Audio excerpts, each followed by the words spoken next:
انا مثنى جاي اسوي لك مثنى خاطر الله ما تشبه شاي تقوم عزمنا على مطعم شي متنا جوع. خموت الدلال ضلعي اليوم راح اعزمك بافضل لحم عجين بالموصل، تعال وياي اليوم اقول لك اجواء تموت بالموصل، مطر والجو بارد. اوف هسه بدينا نحس بالشتاء شويه. طبعا مثل ما جاي تشوفون اجواء ممطره، وهاي اجواء اكثر اجواء تسوي وهس للاكل والقعده. طبعا المحل كلش نظيف والشيف ماله كشخه وهم من ايده حلوه.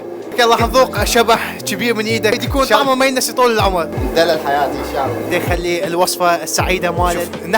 نحت عشت ايدك، اطبع اطبع اطبع اطبع. عشت ايده اوف الله، 1000 سنه ما اعرف اشيل هالشيله. وهنا جاي انتظر العروس مالي تجهز. واجت العروس مالي، هاي شي خلصها هسه احطها بش الصاص توزيع هيك. الطعم الا بشده. سؤالي لكم، شو سبب هذا الطعم الرهيب؟